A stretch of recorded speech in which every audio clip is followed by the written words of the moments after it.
On peut prier encore, on ferme les yeux. On peut adorer encore le Père, s'il vous plaît. Seigneur, nous te bénissons pour ce temps, ô Dieu de gloire. Tu es le seul qui mérite la gloire, mon Dieu. Tu es le seul qui mérite l'honneur.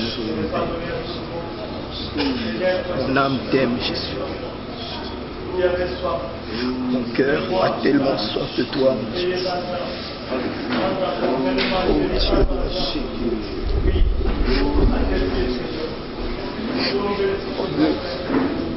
Dieu, je t'aime énormément.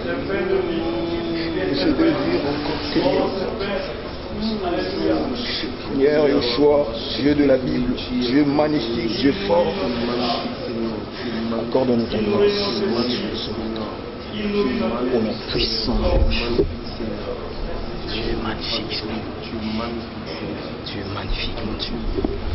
Apocalypse chapitre 1. Chapitre 1. Genèse chapitre 1.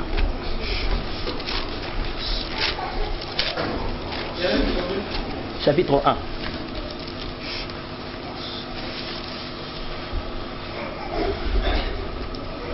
Le verset 14e. Je lis en nom de Jésus, la Bible dit: Dieu dit qu'il y ait de luminaires dans l'étendue du ciel pour séparer le jour d'avec la nuit, que ce soit de signes pour marquer les époques, les jours et les années, et qu'ils servent de luminaires dans l'étendue du ciel pour éclairer la terre. Et cela fut ainsi. Dieu fit le deux grands luminaires, le plus grand luminaire pour présider au jour, et le plus petit luminaire pour présider la nuit. Il fit aussi les étoiles. Amen, amen. On peut acclamer pour Jésus. Amen.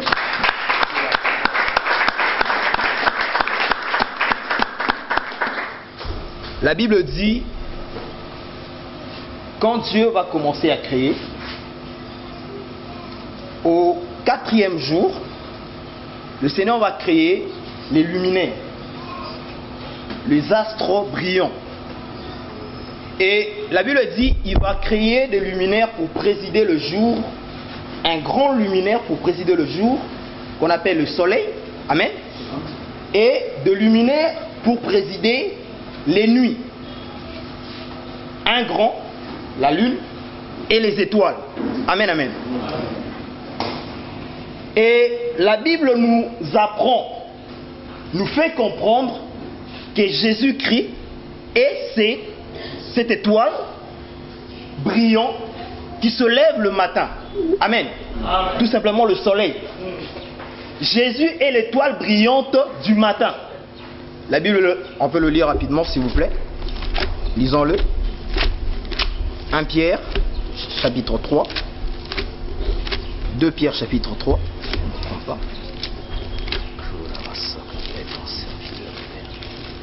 Puissant de choix, puissant.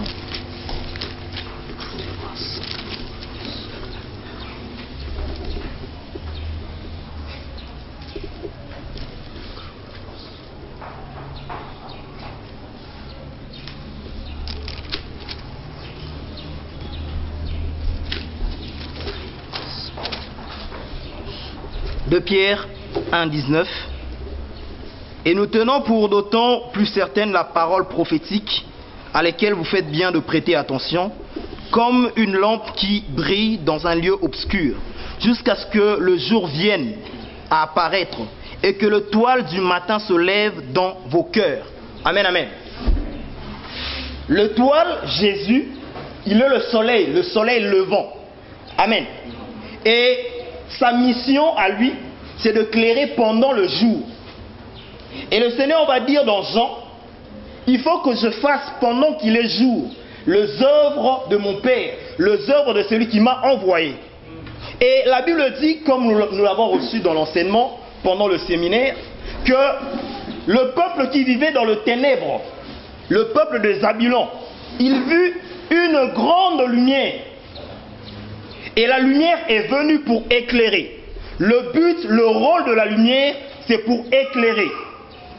Les gens qui étaient dans le ténèbre furent éclairés par la lumière qui est Christ. Les gens qui étaient dans le ténèbre du péché, Dieu les a fait sortir. C'est pourquoi, comme nous l'avons encore reçu dans l'enseignement au séminaire, la Bible dit, il nous a transportés, il nous a délivrés de la puissance de ténèbres, dit la parole. Donc, tous les hommes qui vivaient dans le péché étaient enfermés, étaient enchaînés par le ténèbre. De même que dans Jean, dans Apocalypse 1, non, dans Genèse 1, la Bible dit, la terre était remplie, le ténèbre remplissait la terre. Et Dieu dit que la lumière soit, et la lumière fut. Et la lumière dont il est question dans Genèse 1, c'est encore Jésus. En fait, toute la Bible ne parle que de Jésus. Amen. Du Genèse à Apocalypse, on ne parle que de Jésus. On parle de lui en tant que lumière, on parle de lui en tant que fils, on parle de lui en tant que père, on parle de lui en tant qu'esprit. La Bible dans son entièreté ne parle que d'une seule personne, et cette personne s'appelle Jésus-Christ de Nazareth. Amen. Amen. Le soleil levant, il est venu sur terre pendant qu'il était jour. Il faisait les œuvres de son Père. Il guérissait le malade, il chassait les démons, il purifiait les lépreux. Jésus a marqué son temps. Dis à ton voisin, Jésus a marqué son temps. Jésus a marqué son temps. Il a marqué son temps. Il a impacté le monde à cause de la lumière qui était en lui. Il faisait paraître cette lumière, il faisait luire cette lumière au-devant de tous ceux qui étaient autour de lui. Et il va dire, je pars, mais je veux préparer une église. Et l'église du Seigneur avait pour mission de continuer l'œuvre du Seigneur Jésus-Christ. Amen, amen. De même que Christ avait éclairé le monde, de même l'église était appelée à éclairer le monde. Et nous avons vu comment l'église du Seigneur est née dans la gloire. Pourquoi? Parce que Jésus était au milieu. Jésus, le soleil brillant, le soleil fort, était au milieu de l'église. Et il va donner sa lumière aux étoiles, aux églises, aux saints qui étaient là. Et il pouvait aussi éclairer le monde. Amen, amen. Et ils ont éclairé le monde. Ils ont marqué leur temps. Par la puissance de Dieu, par la parole de Dieu, par leur vie sanctifiée et par leur prédication. Amen, amen. Amen. Lisons rapidement. On reprend encore Apocalypse 1.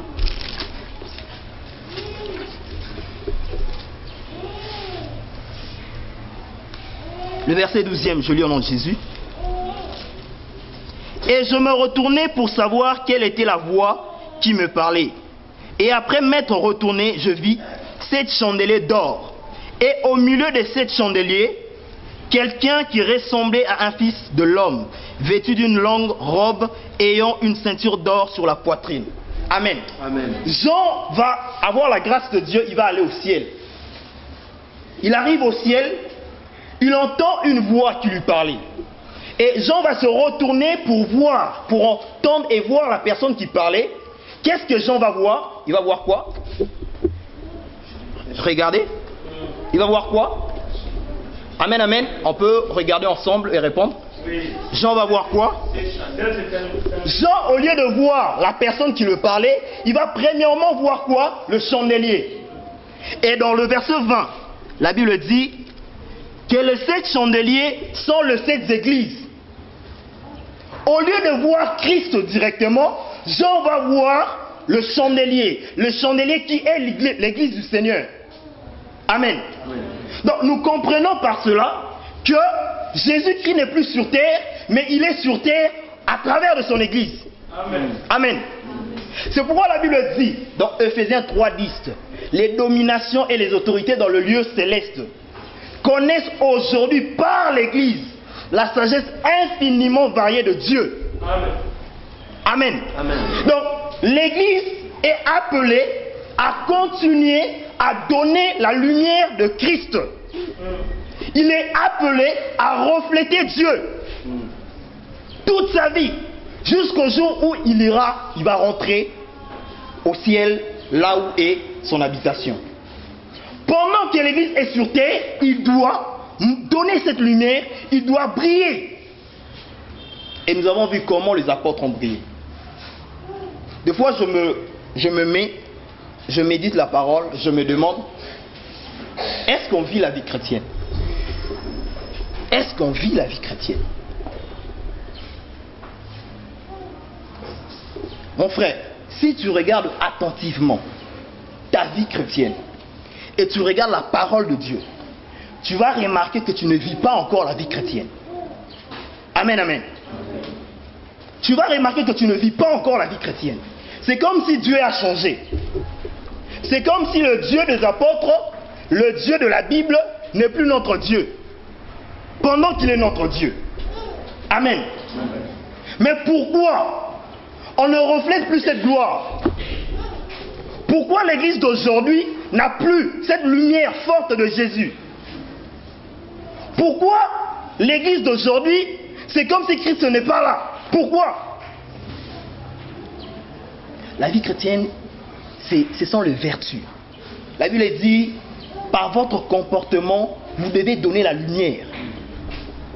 Premièrement, les vertus. Est-ce que tu reflètes Jésus? Dans ton entourage, chez vous, là où tu habites, est-ce que les gens voient que tu es vraiment enfant de Dieu? Mes frères, ne compare pas ta vie chrétienne avec celui d'un pasteur, ni celui d'un frère ou d'une sœur. Compare ta vie chrétienne à celle de Jésus. Et à celui des apôtres. La Bible dit, nous sommes bâtis sur le fondement des apôtres et des prophètes, Jésus-Christ étant la pierre angulaire. Amen. Tu dois vivre ta vie chrétienne comme les apôtres l'ont vécu et comme Jésus l'a vécu. Amen.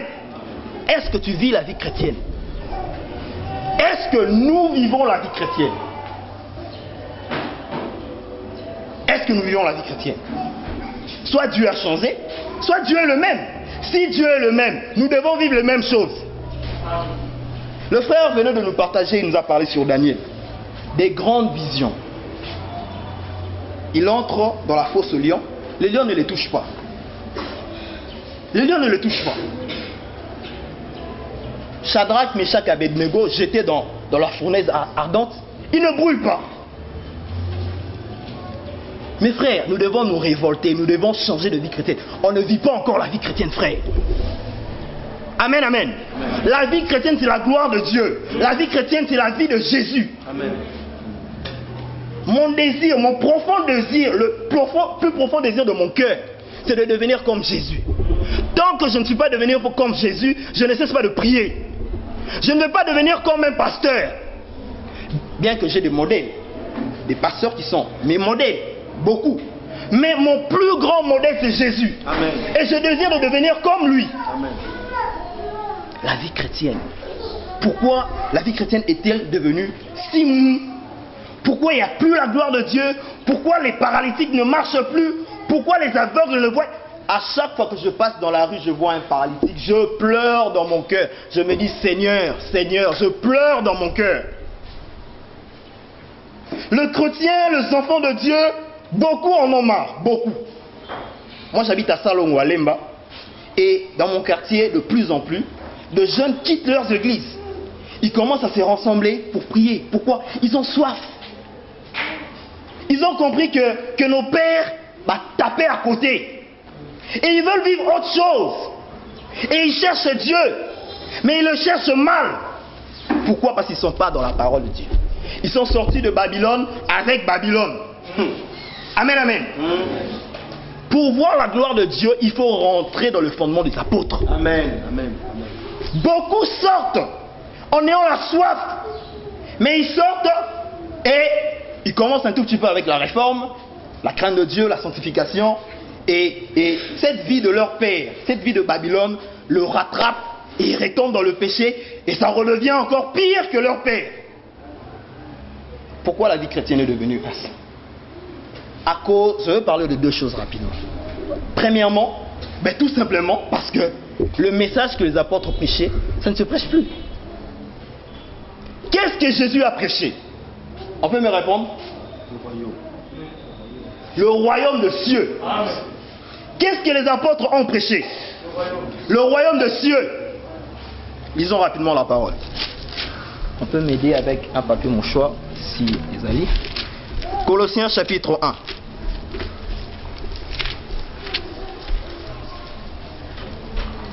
Merci. Chapitre 1. à partir du premier verset. Nous allons le lire tous ensemble.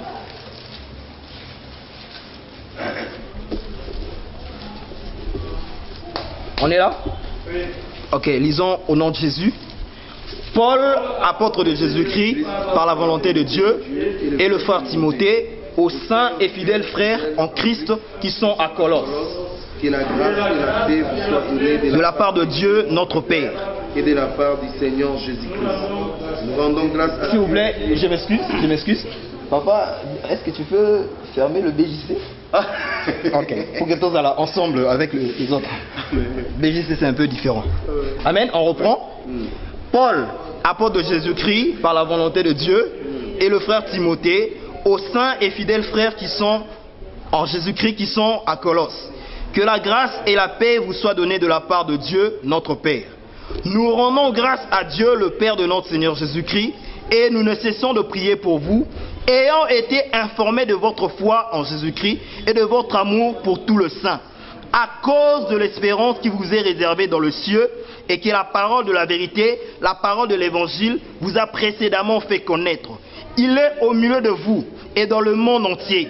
Il porte de fruits et il s'accroît, comme c'est aussi le cas parmi vous, depuis le jour où vous avez entendu et connu la grâce de Dieu conformément à la vérité. On se limite là. Amen, amen. Paul, apôtre de Jésus-Christ par la volonté de Dieu, et le frère Timothée, aux saints et fidèles frères qui sont à Colosse. Que la grâce et la paix vous soient données de la part de Dieu, notre Père, du Seigneur Jésus. Nous rendons grâce à Dieu, le Père de notre Seigneur Jésus-Christ, et nous ne cessons de prier pour vous, ayant été informés. Amen, amen. Ayant été informés de votre foi en Jésus-Christ et de votre amour pour tout le saint. Amen. Qui va fonder cette église de Colosse? Quelqu'un a une réponse? Papa ne répond pas. Papa me donne une réponse. Qui a encore une autre réponse? L'église de Colosse va être fondée par un frère qui s'appelait Epaphras. Amen. Amen. Epaphras est parmi les frères qui étaient avec Paul en Éphèse pendant les années que Paul avait fait en Éphèse, les 3 ans. Paul va tellement parler du ciel, il va tellement parler de Dieu que le feu va embraser beaucoup de gens. Et parfois ils vont rentrer dans sa ville natale avec ce feu et il va commencer à prêcher la parole de Dieu. Et il va y avoir un grand réveil. Beaucoup de gens vont se convertir. Les Grecs vont abandonner leur divinité et ils vont venir à Jésus. Et Paul dit, nous avons été informés de votre foi et de votre amour pour tout le saint. Amen, amen. Amen. Lisons. Regardez. À cause de l'espérance qui vous est réservée dans le ciel, et que la parole de la vérité, la parole de l'évangile vous a précédemment fait connaître. Amen, amen.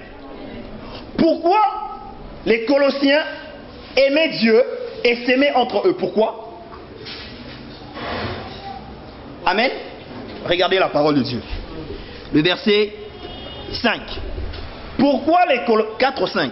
Pourquoi les Colossiens aimaient Dieu et s'aimaient entre eux? Pourquoi il y avait de l'amour entre eux? Pourquoi? À cause de quoi? Parle à haute voix s'il te plaît. À cause de l'espérance. De quelle espérance? Amen. Donc, la parole de la vérité, la parole de l'évangile parle de quoi? De l'espérance céleste. Amen, amen. Donc, nous comprenons par là que, et parfois quand il va venir à Colosse, il va parler de quoi? Du royaume des cieux. Il va tellement leur parler du ciel qu'ils vont tomber amoureux de Jésus. Amen. Amen. Amen. Qu'ils vont changer de vie, qu'ils vont se convertir. Et quand il y a une vraie conversion, il y a aussi un vrai amour parmi les frères. Amen, amen. Le royaume des cieux, la prédication de l'évangile du royaume apporte la vie. La prédication de l'évangile brise le chêne. Amen. Et donne la vie, la lumière de Christ dans le cœur. Et c'est ce qui va se faire. Pourquoi il n'y a pas de conversion? Pourquoi il y a plus de gens qui adhèrent? Pourquoi? Mais tout simplement parce qu'on leur parle du mariage, on leur parle du voyage, et ils viennent à Jésus pour le mariage, pour le voyage. Ils ne viennent pas à Jésus pour le ciel. En gros, ils ne sont pas nés d'en haut. Amen. Amen, amen. Ils sont sur terre. Le royaume des cieux. Et pour parler du royaume, Il faut vivre le royaume. Amen, amen. Vous allez comprendre, quand vous allez commencer à beaucoup lire la parole de Dieu, vous allez comprendre que Paul ne parlait que de choses qu'il a vécues personnellement. Paul désirait que le chrétien puisse connaître tout ce qu'il connaissait. Lisons la parole de Dieu rapidement. Éphésiens, chapitre 1. Prenons d'abord 2 Corinthiens 12.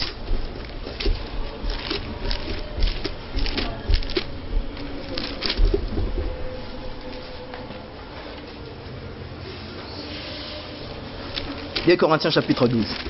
Le premier verset. Il parle de lui.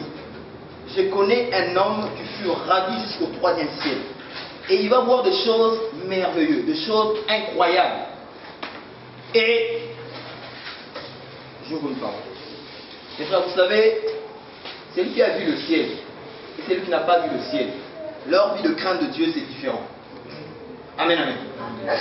Paul va voir des choses merveilleuses au ciel. Et il va écrire aux Éphésiens pour dire: je prie sans cesse à Dieu pour qu'il puisse illuminer vos yeux, pour que vos yeux s'ouvrent, afin que vous puissiez comprendre, à l'appel que vous avez reçu de venir à Dieu, quelle est l'espérance qui est attachée à ça. Amen. À l'appel est attachée une espérance, une promesse. L'espérance de gloire. L'espérance de gloire, ce n'est pas l'argent. Ce n'est pas le voyage. Ça, c'est insulter Dieu. Amen, amen. Amen. Je suis prédicateur. On les appelle, on a un prédicateur, il y a espérance. Quelle espérance? Mariage, prospérité, okobala. Amen. Okozwa. Amen. Non, ça, c'est pas l'espérance dont parle de la Bible. Christ en nous, l'espérance de la gloire. La gloire dont il est question, c'est le ciel. Amen, amen. À l'appel est attachée une promesse, est attachée une gloire. Le ciel. Papa, vous pouvez lire le verset, le Colossiens 1, la BJC, Colossiens 1, le verset 4. Vous allez écouter encore ici, c'est très bon. Verset 4. Ayant entendu parler de votre foi en Jésus-Christ et de votre charité envers tous les saints, à cause de l'espérance des biens. Ok. À cause de l'espérance de bien. Amen, amen. Donc au ciel, il y a de bien. Dis à ton voisin, au ciel, il y a de bien. Au ciel, il y a de bien. Mes frères, le ciel, ce n'est pas les nuages. Non. Les gens pensent que l'eau les a des nuages. Non. Le ciel, c'est tout un royaume. Il y a des maisons. Il y a des arbres. Il y a des animaux. Amen, amen. Par la grâce de Dieu, le Seigneur m'a fait grâce de voir le royaume de cieux dans une vision. Je vis de maisons. C'est magnifique. Oh, c'est magnifique. Je ne sais pas comment le décrire, c'est magnifique, frère. Et Paul dit, l'espérance de bien. Donc au ciel, il y a de bien qui vous est réservé, qui nous est réservé. Alors, ne pêche pas pour un mariage pour RAF 4.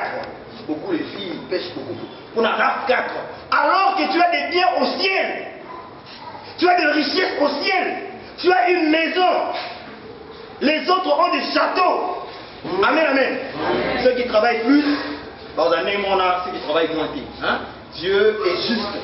Tu travailles plus pour Dieu, tu souffres plus pour Dieu, tu as plus de gloire. Amen. Il y a des autres qui ont des châteaux. Amen. Si je partais au ciel, non, ce bâtiment à Paul, mais monté. Paul a un château mini. Amen, amen. Il y a de bien aux cieux. Alléluia. Tu as une maison, mon frère. Une maison éternelle. Amen, amen. Il y a les anges, il y a des animaux, il y a des chevaux, il y a des lions. Au ciel, il y a tout. Au ciel, il y a ton voisin, au ciel, il y a aussi des animaux. Dis-lui. Amen, amen. Élie est parti au ciel comment? Avec un char de feu. Avec des chevaux de feu, non? Des chevaux. Ok, des chevaux au ciel. La Bible dit dans Ézéchiel 28 de Satan, tu étais en Éden, le jardin de Dieu. Donc au ciel, il y a une Éden. Amen. Et Dieu va... Je ne veux pas dire qu'il va être déplacé. Dieu va créer encore un autre Éden et il va le planter sur terre pour Adam. Les animaux, au ciel, il y a des animaux. Alléluia. Il y a des chevaux. Il y a tout au ciel. Et le ciel, c'est merveilleux. Quand cette vision est cueillie et le monde a mis son âge, je pleurais, je me suis dit, je pensais que c'était vrai, papa. Donc, tant et le moi, je me suis dit, oh mon Dieu, il faut de la vision. N'a pas frère. Chrétien, enfant de Dieu, tu dois aspirer au ciel. Amen. Un chrétien qui n'aspire pas au ciel n'est pas encore un chrétien. Il n'a pas encore compris. Les enfants de Dieu aujourd'hui n'ont pas cette soif de voir le ciel, de voir les anges, de voir Jésus. Ils n'ont pas cette soif. C'est pourquoi ils sont faibles. C'est pourquoi ils ne savent même pas adorer. Des fois, on est dans le réunion, on prie, on adore. Des fois, j'observe. Je me dis, ils ne connaissent pas Dieu. Tu vois la manière dont tu adores Dieu. Tu ne connais pas Dieu. Celui qui connaît Dieu n'adore pas Dieu comme ça. Non. Amen, amen. Le ciel. Et tous les apôtres avaient une seule prédication. Le ciel, le royaume de cieux. Et le chrétien était tombé amoureux de Dieu. Il désirait le ciel. Et beaucoup parmi eux ont vu le ciel. Amen. Amen. Mais, quelles sont les prédications qui s'annoncent aujourd'hui? Lisons encore Romains. Colossiens. Colossiens chapitre 3. Le premier verset. Si donc vous êtes ressuscités avec Christ, cherchez les choses d'en haut, où Christ qui est assis. Si donc vous êtes ressuscités avec Christ, attachez-vous aux choses d'en haut, où Christ est assis à la droite du Père. Éphésiens 1:3.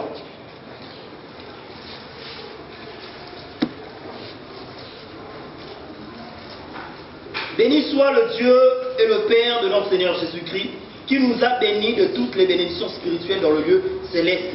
En lui, Dieu nous a élus avant la fondation du monde. Éphésiens 2, chapitre 3, verset 6. J'ai lu en nom de Jésus. Il nous a ressuscités ensemble et nous a fait asseoir ensemble dans le lieu céleste en Jésus-Christ. Amen. Amen. Tu es sur terre, mais tu es encore au ciel. Amen, amen. En même temps, si tu es vraiment un chrétien qui craint Dieu, hein, en même temps tu es ici, en même temps tu es au ciel. Et Colossiens 3 dit, quand tu es au ciel, aspire aux choses du ciel. Amen. Cherche à voir les choses qui sont autour de toi, mon frère. Amen. Est-ce qu'on se comprend? Amen. Tu es au ciel. Et comme tu es au ciel, cherche à voir les choses qui sont autour de toi. Il y a les anges autour de toi, il y a Jésus qui est là, il y a le séraphin, le chérubin. Cherche à le voir. Cherche à voir les animaux qui sont au ciel. Cherche à voir ta maison qui est au ciel. Cherche à voir le ciel. Attachez-vous aux choses célestes, au nom et non à celles qui sont sur terre. Amen, amen. Amen. Colossiens. Chapitre 1.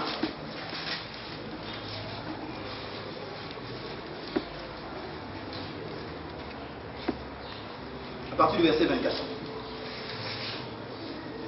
Je lui en dis. Je me réjouis maintenant dans mes souffrances pour vous.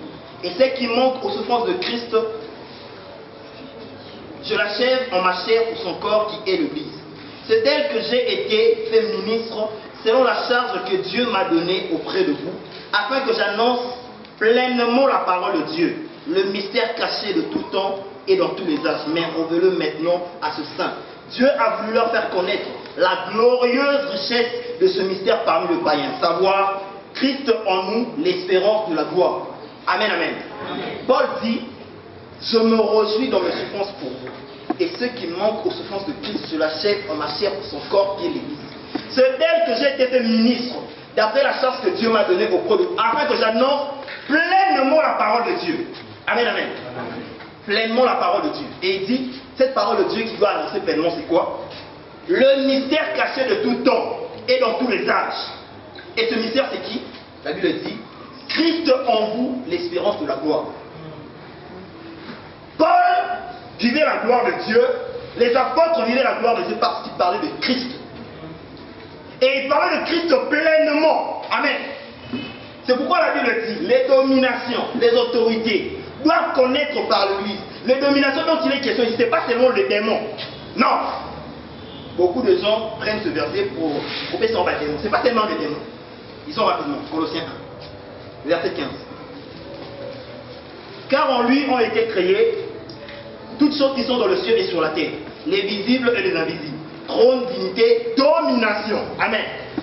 Donc il y a les dominations célestes et il y a des dominations terrestres. Il y a des dominations qui sont au ciel, au troisième ciel, et il y a des dominations qui sont au deuxième ciel, les démons. Amen.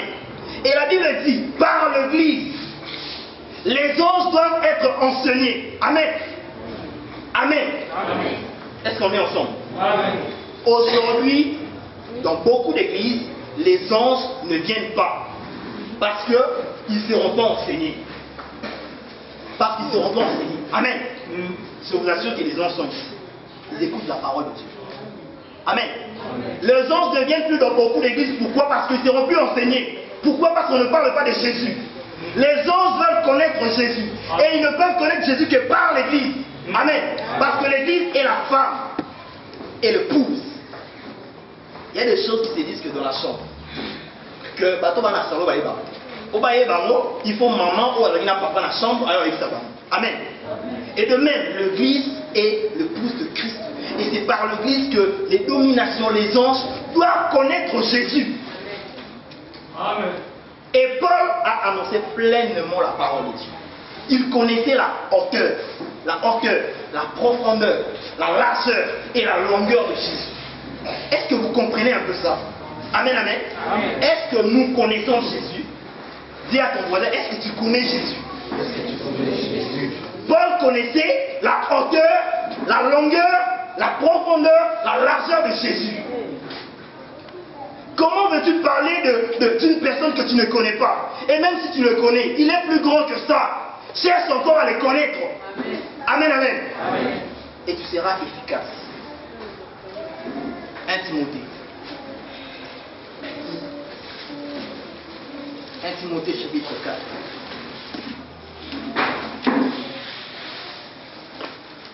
À partir du premier verset. 1 Timothée 4, verset. Mais l'Esprit dit expressément que dans le dernier temps, quelques-uns abandonneront la foi pour s'attacher avec l'esprit séducteur et à des doctrines de démons, par l'hypocrisie et de faux doctrines, portant la marque de poursuivre. Ouais, tu peux t'arrêter là-bas. Mais l'Esprit dit expressement. Amen. L'Esprit dit, en grec, légo. L'Esprit annonce, l'Esprit déclare avec de paroles formelles que dans le dernier jour, quelques-uns abandonneront la foi. Hein? Abandonner la foi, en grec, c'est aphistémie, qui veut dire tout simplement, c'est détourner. Beaucoup de gens vont se détourner, amen, se détourner de la parole de Dieu, de Christ. Aphistémie ici encore, c'est détourner, se garer, chuter, abandonner, se retirer. Donc la Bible nous enseigne que beaucoup de gens vont se détourner, beaucoup de gens vont se retirer. La Bible dit, nous ne sommes pas de ceux qui se retirent pour se perdre, mais beaucoup vont se retirer et beaucoup vont chuter. Ils vont chuter du ciel et ils vont devenir le terrestre. Amen. Pour s'attacher, amen, processo, pour s'attacher à des esprits séducteurs. Ça veut dire tout simplement, processo veut dire tout simplement fixer son attention. Amen. Être attentif, fixer son esprit. Donc nous comprenons qu'au temps de la fin, les étoiles, ils brillent quand? Ils brillent quand? Amen. Les étoiles brillent quand? La nuit. Ok. Et nous sommes au temps du soir. Jésus-Christ revient très bientôt. Mais en attendant, au soir dans lequel nous sommes, les étoiles doivent briller. Et parmi les caractéristiques du soir, c'est l'apostasie. Un tiers de la Bible est composé de prophéties. Et parmi les prophéties les plus importantes qui marquent le temps de la fin, il y a l'abomination de la désolation dans le lieu saint, Matthieu 24, 15, et l'apostasie. Et nous sommes dans l'apostasie. Et la Bible dit beaucoup vont s'apostasier. Beaucoup vont quitter Dieu. et fixer leur esprit à de démons. Vous savez à cause de quoi? Vous savez à cause de quoi? À cause de l'argent, à cause du monde, à cause de bien de la terre. Satan va dire à Jésus, si tu te prosternes, si tu m'adores, je vais tout te donner. Et Jésus va reculer. Et beaucoup de gens l'acceptent. Et pour cela, il faut qu'ils s'attachent à des esprits séducteurs, à des démons en gros. Toutes ces fausses doctrines qui sont enseignées, ce sont des doctrines démoniaques qui viennent de l'enfer. Amen, amen. Amen. Et la Bible dit beaucoup de serviteurs de Dieu vont quitter Dieu et ils vont s'attacher aux démons et ils vont prendre des messages et ils vont l'annoncer. Et beaucoup de chrétiens aussi vont s'attacher à ces esprits séducteurs-là. Ces gens qui prêchent le mariage, la prospérité est un message démoniaque qui vient de l'enfer. Amen. Ça sort tout droit de l'enfer. La prospérité est un message qui n'amène pas les gens au ciel. Nous allons parler rapidement du Balaam.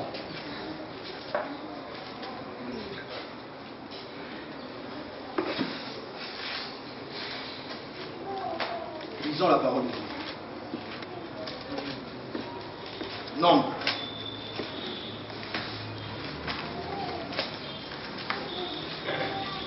Nombre chapitre 3.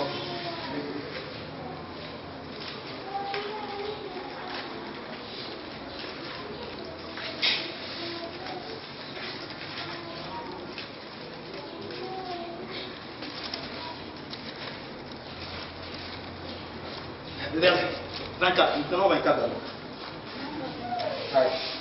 Mais à la maison, vous allez lire à partir du verset 22 jusqu'au verset 24. À partir du verset 24.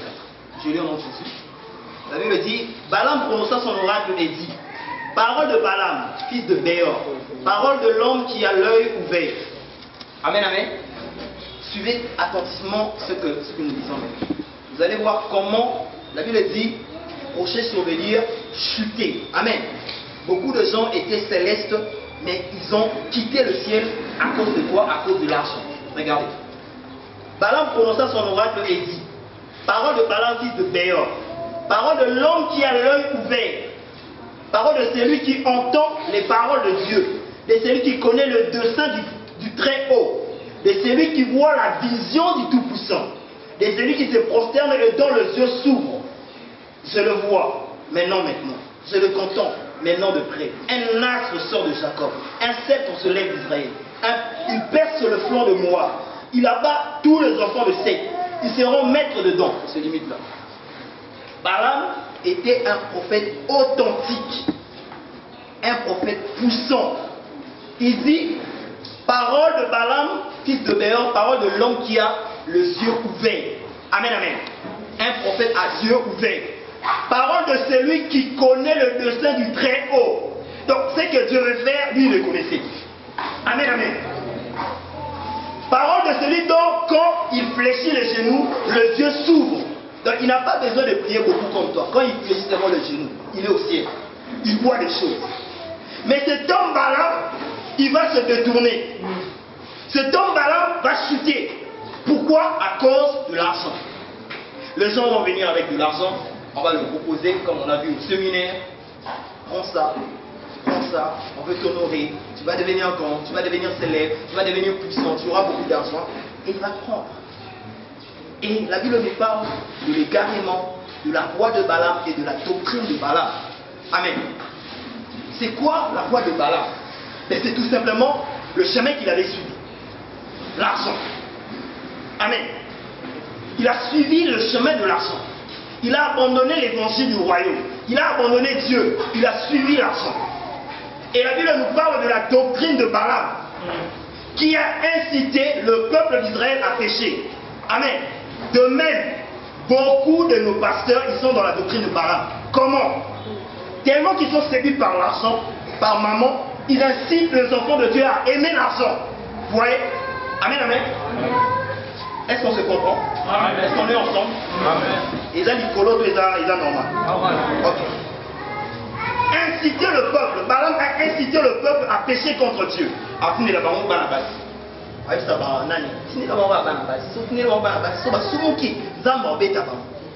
Amen. De même, beaucoup de pasteurs qui ont suivi la voie de Balaam, l'argent, ils incitent les enfants de Dieu à pécher contre Dieu. Comment? Il faut aimer les enfants de Dieu, l'argent plus que Dieu. Amen. On a compris cela? Amen. La voie de Balaam et l'égarement de Balaam. Et quand on aime l'argent, on suit la voie de Balaam, on commence à inciter les gens, beaucoup même de chrétiens, beaucoup de chrétiens, pas seulement de pasteurs, ils sont aussi dans la doctrine de Balaam. Non.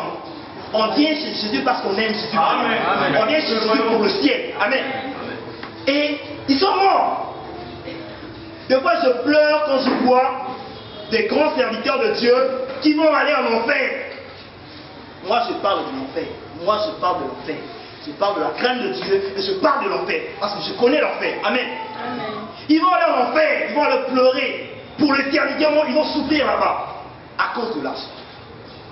La Bible dit, quelques-uns en étant possédés. Maman, Baal. Lisons. 1 Timothée. 1 Timothée chapitre 6.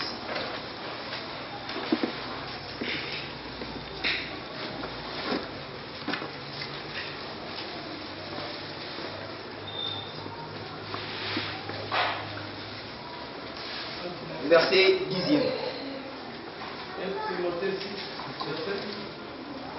À partir du verset 6. À partir du verset 6. 1 Timothée 6, verset 6. Je dis au nom de Dieu. C'est en effet une grande source de gain qui est la piété avec le contentement.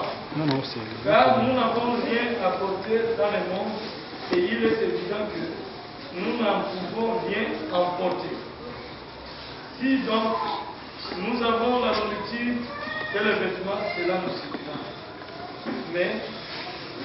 Mais ceux qui veulent s'enrichir tombent dans la tradition, dans le piège et dans beaucoup des désirs insensés et pernicieux qui plongent les hommes dans la ruine et la perdition.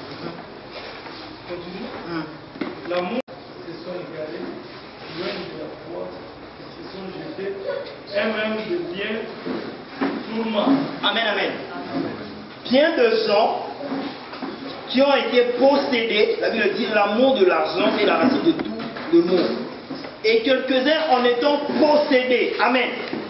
Dis à ton voisin la possession. Donc beaucoup de gens sont possédés de l'amour de l'argent. Or l'amour de l'argent c'est un démon. Un démon qui s'appelle Baal. Amen. Le dieu de la prospérité. Un démon dans la Bible, dans la Nouvelle Alliance qu'on appelle Mammon. C'est le même démon. Hein? Baal, il a changé tout simplement de nom. Mammon. Quelques-uns en étant possédés de ce démon, ils se perdent eux-mêmes et ils partent dans le tourment. Le tourment c'est l'enfer.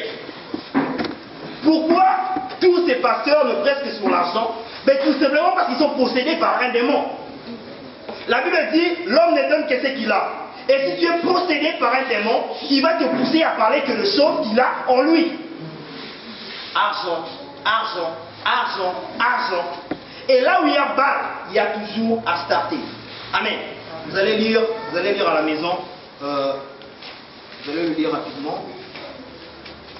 Vous allez lire Ézéchiel 8, pourtant Ézéchiel 8 je n'oublie pas, vous allez le voir, comment dans le temple de Dieu, les sacrificateurs vont faire entrer des idoles de Baal et d'Astarté. Astarté c'est la déesse de la fécondité, la déesse du sexe. Là où il y a Baal, il y a Astarté. Et l'adoration de Baal et Astarté se faisait, le juif commençait à venir dans le temple et il commençait à faire des pratiques sexuelles pour inciter le Dieu. En fait, ce qu'il faisait, il disait à Dieu, au Dieu, faisait ainsi afin que la terre puisse produire beaucoup de richesses. Amen. Il faut que ma récolte est là et belle. Amen. Et quand un pasteur ou un chrétien est possédé par Mammon, par Baal, Astarté va être à côté. Il sera aussi impudique. Dis à ton voisin, il sera aussi impudique. C'est pourquoi bon monde avoir de plus en plus divorce. Oh, moi c'est un ailleurs. Non, moi c'est l'autre. Tu es impudique. Tu veux coucher, tu veux aller avec ta secrétaire. Amen, amen. Arrête d'accuser ta femme. Là où il y a Baal, il y a aussi Astarté. Enfant de Dieu, si tu es possédé par l'amour de l'argent, tu vas finir aussi par l'impudicité. Amen, amen. Première des choses. Pourquoi? Tout simplement parce que l'évangile n'est plus prêché. Deuxième des choses. Deuxièmement, tout simplement parce que le chrétien ne connaît plus Dieu. Amen, amen. Les enfants de Dieu ne connaissent plus qui est Dieu.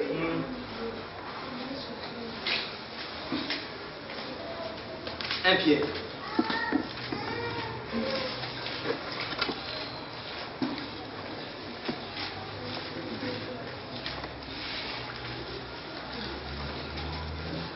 C'est 2 Pierre. 2 Pierre 1, le verset 3. 2 Pierre 1, verset 3. Par divine puissance nous a donné tout ce qui appelé par sa propre gloire et par sa vertu. Celle-ci nous assure de sa part les plus grandes et les plus précieuses promesses, afin que vous deveniez par elle, nous devenions participants de la nature divine et en fuyant la corruption qui excite dans le monde par la convoitise. Amen, amen. Et que tout enfant de Dieu puisse participer à la divinité. Amen. Amen. Participer à la divinité. Les apôtres ont participé à la divinité. C'est pourquoi il y avait la vie de Christ et il y avait la gloire de Dieu. Et pour participer à la divinité, il faut connaître Dieu.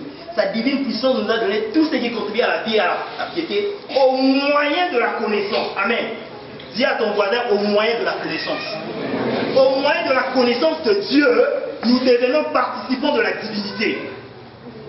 Pourquoi les chrétiens sont faibles? Pourquoi les chrétiens ne savent pas louer? Pourquoi les chrétiens ne savent pas adorer? Parce qu'ils ne connaissent pas Dieu, tout simplement. Ils ne connaissent pas Dieu. La connaissance de Dieu donne la force, donne l'assurance. La connaissance de Dieu transforme ta vie chrétienne. Amen. Tu ne seras plus la même. Tu ne seras plus la même personne. Pourquoi tu es mou? Pourquoi tu es faible? Pourquoi tu pêches à tout temps? Tout simplement parce que tu ne connais pas Dieu.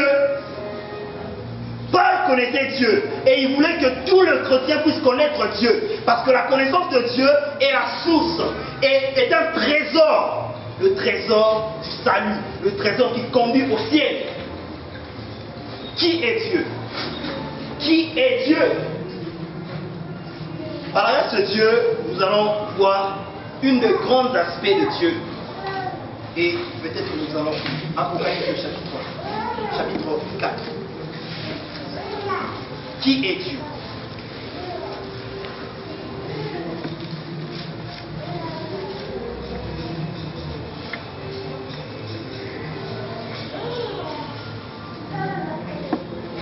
Le verset 8e. Verset 8e. Les 4 êtres vivants ont chacun 6 ailes et sont remplis Dieu tout autour et d'autres.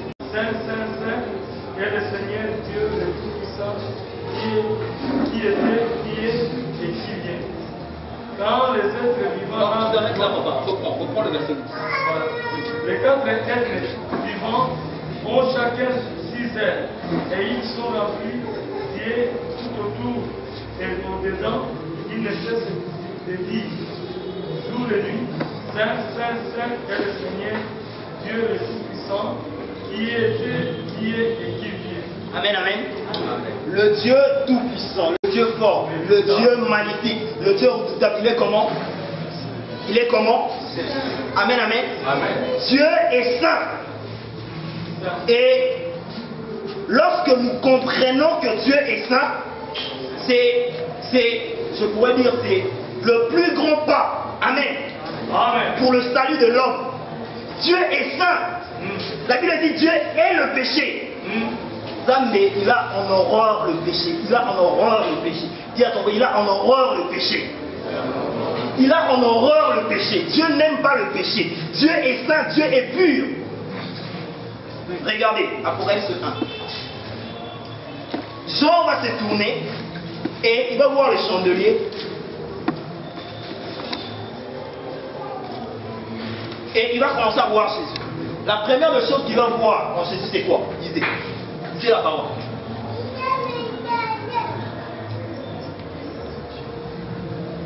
La première des choses, lisez la parole. Et quelqu'un me donne une réponse. Verset 14. Non, verset 13.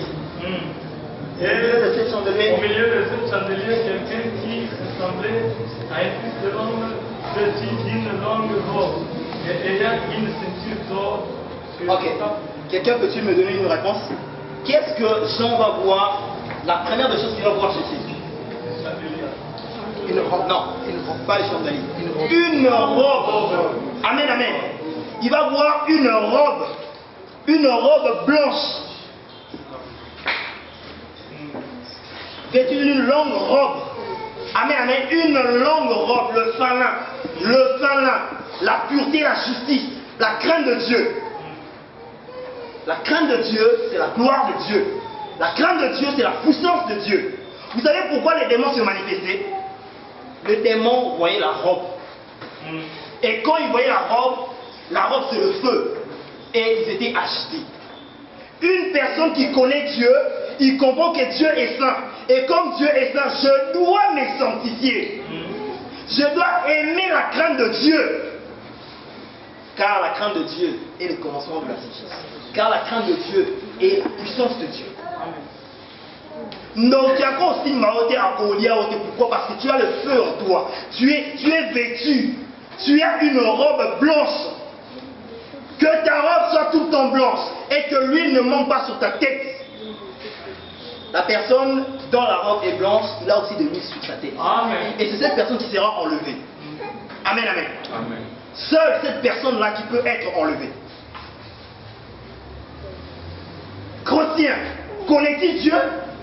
Le Dieu qui habite en toi, que tu veux chasser par tes péchés? Dieu est saint. Dans la parcelle où je suis, il y a une église. Et je vois des fois des jeunes qui sont là, qui servent Dieu. Ça modère, ça prêche la parole, ça prie le matin chaque jour, ça chante. Mais ils ne craignent pas Dieu. Je pleure chaque jour en les voyant. J'ai commencé à leur parler 1, 2, 3 fois parce que la Bible dit, par l'amour de Sion, pour l'amour de Sion, Dieu ne s'était pas. Je leur parlais et ils vont commencer à me prendre pour un orgueilleux. Je pleure de voir des personnes qui disent être chrétiens, qui vivent dans le... Ça chante des chansons mondaines, mais ça chante à l'église. Ça chante des chansons mondaines, mais ça modère, ça prêche. Ils ne connaissent pas Dieu. Dieu peut te frapper. Amen, amen. Amen. Je parlais à Gombe dans l'assemblée où nous sommes, où nous travaillons. La Bible parle de 3 choses. La Bible parle de la crainte de Dieu. La Bible parle d'aimer Dieu. La Bible parle de se sanctifier. Pourquoi je dois aimer Dieu? Parce que Dieu m'a aimé le premier. Jésus est mon amour. Jésus est mon époux. Amen. Quand on aime une personne, on ne peut pas le faire du mal. N'est-ce pas? Amen, amen. Il y a des gens qui étaient amoureux ici dans le monde. Où papa est là. Ok. Papa qui est amoureux, il sait, il a sa femme, ou les personnes qui sont mariées ici. Quand on est amoureux, on ne voudra pas faire du mal à celui qu'on aime. De même, j'aime Jésus. Je ne peux pas lui faire du mal. Je ne dois pas pécher. Je parlais à un petit qui aime Dieu aussi. Je lui disais, je ne veux pas pécher ni par horreur. Ni par volonté, ni par horreur. D'ailleurs, par accident. Et par volonté, nous sommes bien amis. Mais je ne dis pas que je ne pêche pas. Amen, amen. Tous nous péchons. La Bible dit celui qui ne pêche pas, c'est un menteur.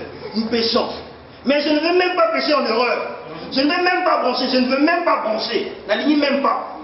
Pourquoi? Parce que j'ai un trésor que je garde. J'ai un amour que je ne veux pas blesser. Je ne veux pas blesser Jésus. Parce que je l'aime. Amen, amen. Amen. Le réveil arrive. le réveil arrive. Et le réveil, ce n'est pas pour tout le monde. Le réveil, c'est pour les amoureux de Jésus. Pourquoi tu dois te sanctifier? Ben, tout simplement parce que Dieu t'a sanctifié. Dieu t'a mis à part.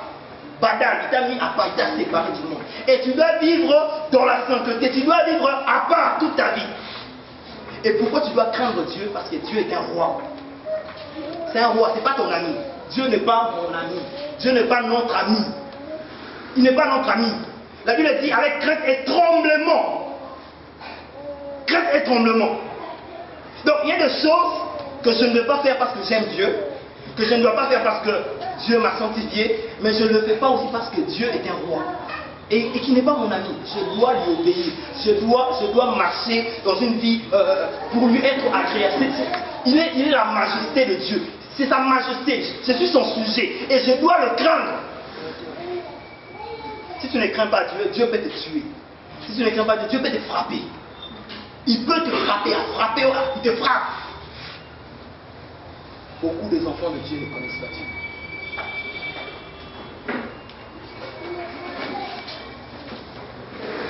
Le réveil arrive. Tout le monde désire ce réveil. Tout le monde veut vivre la vie chrétienne.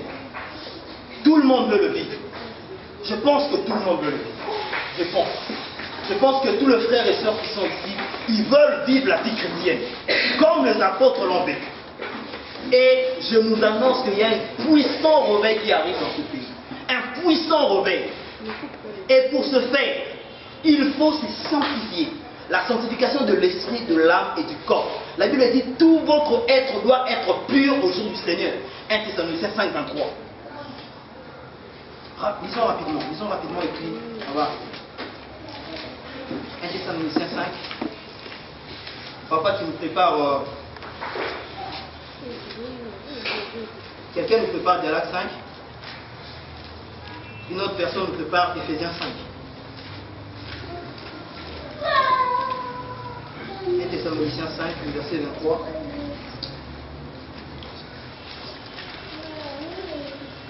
Je lis au nom de Jésus, la Bible dit que le Dieu de paix vous sanctifie lui-même tout entier et que tout votre être, l'esprit, l'âme, le corps soit conservé irréprochable lors de l'avènement de notre Seigneur Jésus-Christ. Amen, amen. On peut lire l'autre verset. Galates 5 à partir du verset 19. Or, les œuvres de la chair sont manifestes. Ce sont l'impudicité, l'impureté, la dissolution, l'idolâtrie, la magie, les inimitiés, les querelles, les jalousies, les animosités, les disputes, les divisions, les sectes, l'envie, l'ivrognerie, les excès de table, les choses semblables. Je vous dis d'avance, comme je l'ai déjà dit, que ceux qui commettent de telles choses n'hériteront point le royaume de Dieu. Amen, amen. On reprend à lire un à un. Amen, amen. Or, les œuvres de la chair sont évidentes. Ce sont la débauche. Amen. La débauche, l'impureté, le dérèglement, l'idolâtrie, la magie, les rivalités, le querelle, les jalousies, les animosités, les disputes, les divisions. On s'arrête un peu là. Beaucoup de chrétiens sont dans le querelle. Beaucoup de enfants de Dieu. Voilà la querelle. Beaucoup d'enfants de Dieu sont dans la rancune. Hein? La crainte de Dieu, ce n'est pas seulement de fuir l'impudicité. La crainte de Dieu aussi, ce n'est pas avoir la rancune dans ton cœur. Amen, amen. Amen. Quelqu'un t'a fait du mal, au cagner mon thème. Tu es querelleux. Tu es dans des rivalités. Yé non, ça a été jamais Timukulu, yé sur zone. Même pour yé sur zone, au tika. Amen. Au tika là, mon frère. La bouche des enfants de Dieu. La bouche des enfants de Dieu pleine d'argot. Plein de languila. Un enfant de Dieu a le languila. Amen, amen. Un enfant de Dieu ne parle pas de languila. Non.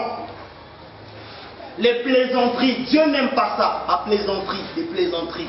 Dieu n'aime, entre enfants de Dieu, on peut rire, on doit, je sais pas. Mais Dieu n'aime pas les plaisanteries. Éphésiens 5, on parle. La crainte de Dieu doit être vécue au niveau de l'esprit, au niveau de l'âme et au niveau du corps. Amen. Comment tu t'habilles? Comment tu t'habilles? Comment tu t'habilles? frères et sœurs, on ne doit pas s'habiller des choses pour séduire. Vous savez, Dieu, le péché, c'est pas seulement ce qui est extérieur, le péché, c'est aussi les intentions. Pourquoi tu t'habilles comme ça? Pourquoi? Quelle intention? Tu pêches, tu es un orgueilleux. Amen, amen. Pourquoi? Quelles sont tes intentions? Qu'est-ce qui motive ton cœur à t'habiller comme ça? Et même à prêcher la parole. Pourquoi tu prêches la parole? Pourquoi? Personnellement, avant, il y a un frère qui est un modèle pour moi, il disait, allô le bas, j'aime beaucoup rester chez moi à la maison, être avec Jésus que de prêcher la parole. Je me disais, comment il peut dire ça? Moi aussi j'ai un appel, j'aime prêcher la parole les motivations étaient pures pour l'habiter. Mais aujourd'hui j'ai à comprendre tellement que je commence de plus en plus à aimer Dieu, à aimer Jésus. La prédication, prêcher la parole, je prêche si Dieu me pousse à prêcher. Si Dieu ne me pousse pas à prêcher, je préfère adorer Dieu. J'aime plus adorer Dieu, j'aime plus être dans la prière que de prêcher la parole. Jésus aimait plus être avec son Père, amen, amen, que de servir. Premièrement son Père, deuxièmement servir Dieu, amen. Qu'est-ce qui te motive? Pourquoi tu t'habilles collé, serré? Tu vas rester, ma soeur, tu vas rester, mon frère, tu vas rester.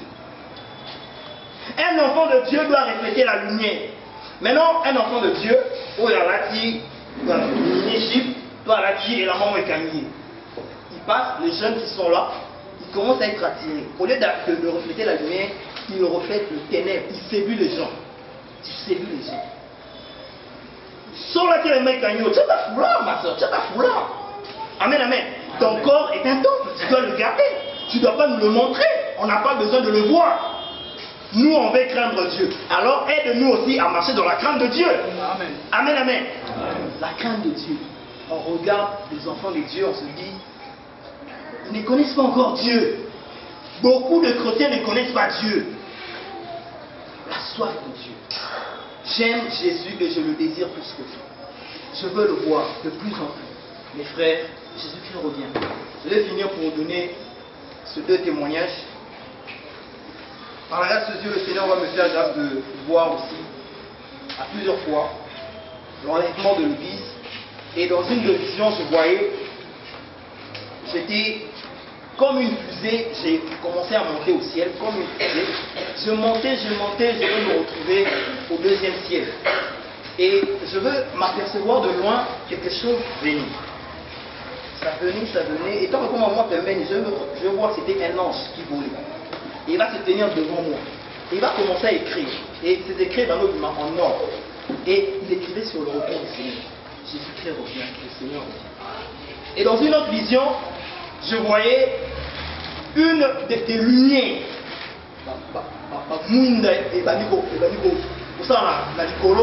Et une échelle. Amen, amen. Quelque chose comme une échelle équitable. Et les anges vont commencer à descendre. Et j'ai vu le Seigneur descendre, commencer à prendre une chose. Et dans cette vision, je n'étais pas prêt. J'étais resté. Jésus-Christ revient. Et les étoiles doivent briller maintenant. Nous devons prêcher la parole de Dieu, dire aux gens que Jésus-Christ revient. Dire aux gens qu'il faut se sanctifier. Je dois me sanctifier et je dois prêcher la parole. Amen, amen. Amen. Que le Seigneur Jésus-Christ nous bénisse.